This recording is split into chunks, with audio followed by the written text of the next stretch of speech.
옆에 있는 분들과 한번 인사 나누겠습니다. 반갑습니다. 감사합니다. 주님 안에서 사랑합니다. 우리 멤버들 꼭 끌어안고 고백해 주도록 하겠습니다. 사랑하는 누구누구야. 너는 하나님의 자녀란다. 사단을 이기신 참 왕 되신 그리스도, 죄와 저주를 끝내신 참 제사장 되신 그리스도, 하나님을 만나는 길이 되신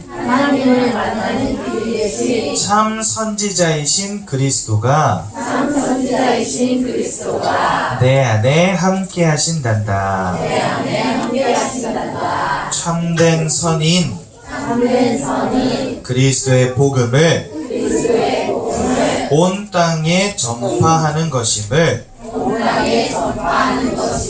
기억하고 전달하는 전도자가 되려. 맨날 똑같은 말만 하는 것 같지만 여러분, 이 복음만 각인되면 됩니다. 그쵸? 하나님 주신 복음이면 충분하고 하나님 주신 그리스도의 언약이 모든 것이기 때문에 가정에서 날마다 이 그리스도의 복음을 전달하는 귀한 축복 누리시기 바랍니다. 누가복음 10장 25절에서 37절 말씀 보겠습니다.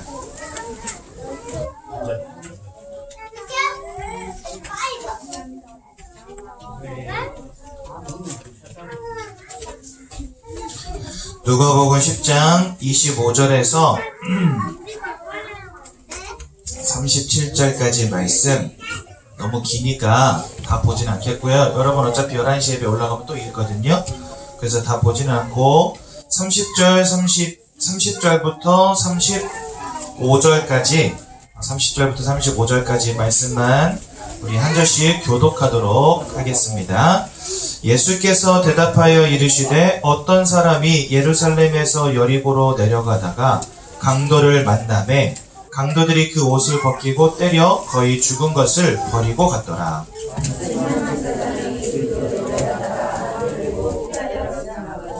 또 이와 같이 한 레위인도 그곳에 이르러 그를 보고 피하여 지나가되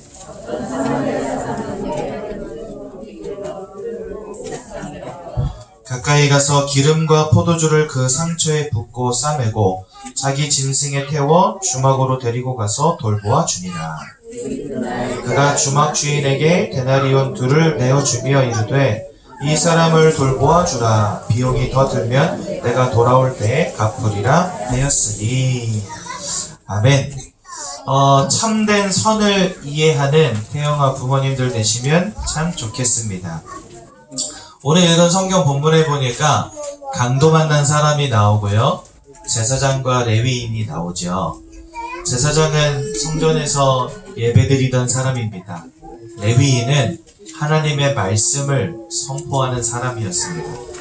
즉 성경과 늘 가까운 데 있는 사람들이고 누구보다 하나님이 누군지를 아는 사람들이고 율법과 친숙한 사람들이었죠. 그런데 이 사람들이 강도 만난 사람을 보고도 지나쳤더라 하는 그 말은 이 사람들의 성품을 이야기하는 것이 아닙니다. 율법 가졌지만 성경을 알지만 성전에서 예배를 집도하고 인도하는 사람들이지만 저 강도 만난 사람을 도울 수 없는 상태였음을 비유적으로 설명하시거든요. 저 제사장과 저 레위인은 인품이 너무 나쁘네, 성품이 너무 이상하네, 어떻게 강도 만나서 다 죽게 된 사람을 보고도 지나갈 수가 있어? 이게 아닙니다. 성경도 가지고 있고 율법도 잘 아는 사람들이고 하나님께 예배도 드리는 사람들이었지만 강도 만난 사람을 도울 수 없는 영적인 상태 속에 있는 사람이었다는 겁니다. 그럼 선한 사마리아인은 누구일까요? 어쩌다 보니까 이 강도 만난 사람 옆으로 지나간 아주 성품이 괜찮은 사람, 인품이 괜찮은 사람이었을까요? 아닙니다. 강도 만난 그 사람을 보고 도울 수 있는 사람이었습니다. 왜 그랬을까요? 이 사람은 하나님을 잃어버리고 사단에게 붙잡혀버리고 죄와 저주에 빠져버린 인생을 바로 볼 수 있는 영적인 눈을 가진 사람이었다. 오늘 담임 목사님께서 강단에서 그렇게 우리에게 말씀해 주셨어요. 그래서 여러분 오늘 이 착한 사마리아인 이 비유의 내용을 복음의 눈으로 올바르게 이해하시는 귀한 날 되시면 좋겠고요. 하나님이 가장 원하시는 올바른 선을 행하는, 전도와 세계복음화의 올바른 선을 행하는 우리 귀한 태영아 부모님들 되시면 참 좋겠습니다. 그러면 여러분, 왜 그리스도를 증거하고 전하는 것이 참된 선일까요? 이게 중요하겠죠. 그래서 오늘 저는 여러분들에게 그리스도에 대해서 조금 설명해 보고자 합니다. 여러분, 그리스도가 이 땅에 어떻게 나셨지요? 동정녀를 통하여서 이 땅에 나셨습니다. 주님이 이 땅에 오시는 모양부터가 벌써 우리랑 뭔가 다르세요. 그렇죠? 우리는 엄마와 아빠의 관계 속에서 우리가 태어나게 되지 않았습니까? 그런데 예수님은요, 아빠와 상관이 없이 엄마의 몸에 성령이 잉태되어서 오신 유일한 인간입니다. 그러니까 예수님은 벌써 오심부터가 달랐어요. 그렇죠? 그리고 이 예수님이 오셔서 그냥 많은 일 하면 되고, 좋은 일 하면 되고, 구제 봉사하시면 되고, 많은 사람들 도우면 되고, 배고픈 사람 먹이면 되고, 아픈 사람 고치시면 되고, 일평생 그거 하시다가 천국 가시면 될 건데, 그거 하시는 것도 있었지만 십자가에 못 박혀 죽으러 왔다라고 계속 말씀하셨거든요. 내가 온 것은 섬김을 받으러 온 것이 아니요 도리어 너희를 섬기기 위함이니 곧 십자가에 나의 생명을 제물로 드리기 위함이니라 말씀하십니다. 그러니까 주님은 이 땅에 오시는 모양부터 달랐는데, 오신 이유 자체가 뭐였냐면 십자가 위에서 자기의 몸을 제물로 내어주기 위함이다라고 또한 말씀하셨습니다. 그런데 그렇게 돌아가신 걸로 끝이 아니었어요. 예수님은 돌아가신 지 3일 만에 또 부활하셨습니다. 그렇죠? 아니, 굳이 십자가에서 돌아가시고 그거 하기 위해서 왔다고 하시고, 근데 돌아가신 지 3일 만에 또 뭐 하셨다고요? 부활하셨어요. 그런데 부활로 끝난 게 아닙니다. 사람들 다 보는 앞에서 또한 승천하셨어요. 예수님의 행적을 보면 너무나 기이한 거 투성 아닙니까? 성령으로 잉태돼서 오시고, 또 오신 이유가 죽기 위해서 왔다 그러시고, 여러분들은 이 땅에 살아가는 이유가 무엇입니까? 죽기 위해 사는 사람 아무도 없어요. 근데 주님은 죽기 위해 사시고, 죽은 걸로 끝난 게 아니라 부활하시고, 부활로 끝난 게 아니라 사람들이 보는 앞에서 또 들리어 올려가시고, 예수님의 일생을 놓고 볼 때 너무나 기이하고 신비한 일 투성 아닙니까? 한마디로 말해서 예수님은요, 평범치 않은 인생을 이 땅에서 살다가 가셨습니다. 근데 거기에는 분명한 이유가 있다는 것입니다. 우리가 왜 예수만을 붙잡고 예수만을 말하고 예수만을 전해야 하는지, 그 이유가 바로 여기 있습니다. 여러분, 사람들이요, 홍감사라고 하는 사람을 다른 사람들에게 열심히 전할 이유가 없습니다. 왜냐하면 저와 같은 사람들은 세상에 널리고 널렸거든요. 그렇죠? 그런데 이상해요. 사람들은 성경을 읽고 또한 예수를 막 전하려고 힘씁니다. 왜 그럴까요? 그분의 인생은 다른 사람들의 인생과는 다른 인생이었습니다. 그분의 인생은 하나님의 계획 속에서 준비되어진 인생이었고, 무엇인가를 성취하기 위해 오신 인생이었고, 우리를 구원하신 구원자의 인생이었기 때문에 그렇습니다. 예수님이 이 땅에 오셔서 많은 일들을 하셨지만 가장 중요하게 십자가와 부활이라고 하는 놀라운 사건을 일으키셨습니다. 왜요? 예수님의 일생을 통하여서 하나님은 이루고자 하는 계획이 있었기 때문에 그렇습니다. 그게 무엇이었을까요? 왜 하필이면 남자를 알지 못하는 처녀의 몸을 통하여 예수님이 잉태돼서 오셨을까요? 원죄와 상관이 없는, 죄와 상관이 없는 몸으로 이 땅에 오시기 위함이었습니다. 예수님이 자기의 몸을 제물로 내어주겠다 말씀하셨죠? 흠과 티가 없는 완전한 제물로 하나님 아버지 앞에 드려져야 되는데, 이 땅에 태어나는 모든 사람들은 아담의 후손으로, 즉 원죄라고 하는 죄악 속에서 태어날 수밖에 없습니다. 그래서 예수님은요, 사람이 태어나는 방법과는 다른 방법으로 오셔야 되는 거예요. 아담의 후손이 아닌, 원죄 가운데 태어난 인생이 아닌 흠과 티가 없는 제물로 오셔야 되기 때문에. 그래서요, 예수님은 성령을 통하여 성모 마리아의 몸에 잉태되어서 이 땅에 오신 것입니다. 즉 예수님은 제물로 드려지기 위하여 죄 없는 몸으로 오신 거지요. 두 번째로 예수님이 십자가 위에서 굳이 못 박혀 돌아가셨습니다. 아니 왜 사람들은 십자가에 못 박혀 돌아가신 것을 보고 예수가 실패했다라고 말할 정도로 얼마나 치욕스럽고 저주된 장소입니까? 그런데 예수님은요 거기를 선택하셨어요. 예수님은 거기에 스스로 몸을 다셨어요. 왜 그랬을까요? 창세기 3장 15절에 보니까 여자의 후손이 오셔서 뱀의 머리를 깨트려 버릴 것이다 하셨거든요. 하나님께서 예수를 통하여 뱀의 권세를 깨트리신 자리, 사단의 권세를 끝내신 자리가 바로 어디였습니까? 십자가 위였던 것입니다. 우리를 위하여 보혈의 피를 흘려주시고 자기 육체 가운데 하나님께 나아갈 길을 열어주시고 사단의 권세를 깨트린 자리가 바로 어디라고요? 십자가 위였어요.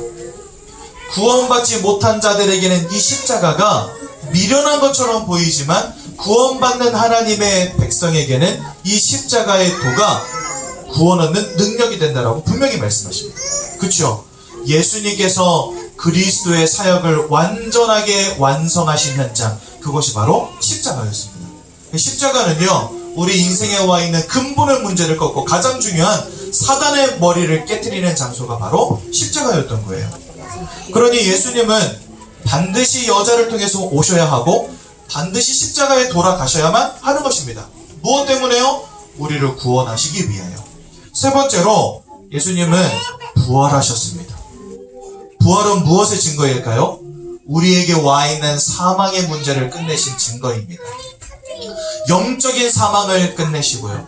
우리가 육신이 죽어서 끝나는 것이 아니라 그 이후에 저 천국이라고 하는 영생의 축복을 누리는 그 사망을 끝내셨고요. 그 다음에 우리가 주님이 다시 재림하시는 그날 최후의 심판의 때에 우리가 다시 부활체를 입게 된다라고 말씀하십니다. 그래서 예수님을 통하여 우리에게 회복되어진 부활은 세 가지입니다.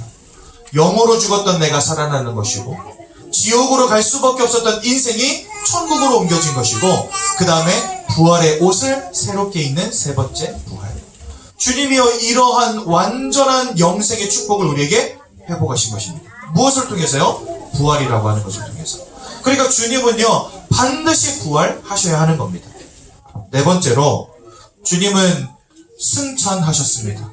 승천하신 이후에 우리에게 성령을 모두에게 부어주셨습니다. 뭐 하시려고요? 우리와 임마누엘의 축복으로 함께 하시려고. 다 하나님을 떠났습니다. 다 하나님을 잃어버렸습니다. 다 하나님을 떠나 방황하는 인생 되었습니다. 하지만 이제는 주의 성령이 함께 하심으로 임마누엘의 축복 가운데에서 하나님이 함께 하시는 인생으로 변화되었습니다. 그게 주님의 승천과 성령을 부어주심의 이유입니다. 그러니까 주님은요 반드시 승천하셔야 돼요. 그리고 우리에게 성령을 부어주셔야 됩니다. 뭐 하기 위해서요? 우리와 함께 하시기 위하여서.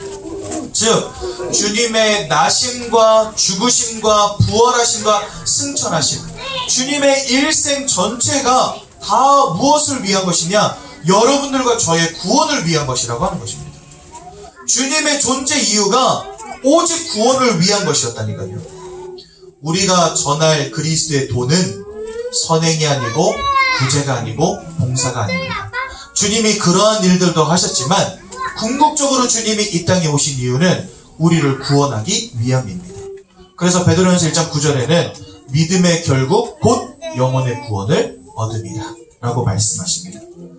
우리만 구원받는 게 아니죠. 하나님은 구원 얻을 후사들을 이미 예비하셨습니다. 그들에게 뭐 하길 원하시냐? 주 예수 그리스도를 통하여 임하게 되는 구원을 선포하길 원하시는 거죠. 여러분, 우리가 밥을 나눠주고 옷을 나눠주고 돈을 나눠주고 구제하고 선행을 쌓고 봉사할 수 있습니다. 하지만 그것은 그 사람의 인생에 조금의 도움은 될 수 있겠지만 절대적으로 영혼을 살릴 능력이 없다는 사실. 아무리 많은 돈을 가져다 주고 아무리 봉사활동을 열심히 해준다 한들 그 인생을 살릴 능력이 구제와 봉사에는 없다는 사실입니다. 그래서 주님은요 우리에게 구제하라 봉사하라 하지 않으셨습니다. 하지만 뭐라 하셨죠? 오직 성령이 너에게 임하시면 땅끝까지 너희가 증인이 될 것이다 하셨고요. 내가 너희에게 분번 모든 것을 가르쳐 지키게 하라. 모든 민족으로 제자를 삼아라 하셨던 것입니다. 왜요? 오직 예수의 이름으로만 구원의 축복을 누릴 수 있기 때문에. 그래서 여러분, 최고의 선은 다른 건 아닙니다. 구제와 봉사를 하지 말라는 이야기가 아니라 정말 인생을 살릴 비밀인 예수 그리스도를 전달해주는 최고의 선의 축복을 누리라는 것입니다. 우리 옆에 있는 분들과 한번 인사 나누겠습니다. 최고의 선, 참된 선, 이 축복 누리시기 바랍니다. 그리스도를 증거하는 것, 예수를 선포하는 것, 우리 자녀들에게 전달하는 것, 그것이 하나님이 가장 원하시는 선입니다. 그래서 여러분, 이 일에 여러분들의 후대가 쓰임받아야 되겠고요. 이 일에 여러분들의 가정과 가문이 쓰임받아야 되겠습니다. 우리 태영아 부모님들이 복음을 올바르게 이해하는 것에서부터 응답은 시작이 됩니다. 응답 받으려고 열심 내지 않아도 돼요. 올바르게 시작하시면 응답은 따라옵니다. 그래서 여러분, 하나님이 원하시는 참된 선이 무엇인지, 올바른 전도와 선교가 무엇인지, 그리스도의 복음이 무엇인지 제대로 이해하시기 바라고, 끝까지 쓰임받는 후대를 양육하는 응답, 끝까지 쓰임받는 가정 가문을 세워나가는 응답 누리시길 예수님의 이름으로 기도드립니다. 제가 한번 기도하고 말씀 마치겠습니다. 사랑의 하나님, 은혜 감사합니다. 예수 그리스도를 우리에게 주심 감사합니다. 이 땅 살릴 유일한 이름이 그리스도임을 믿습니다. 다른 것 아니라 복음만 말하게 하시고 복음만 전하는 인생 되도록 인도하여 주옵소서. 예수님 이름으로 기도드렸습니다. 아멘.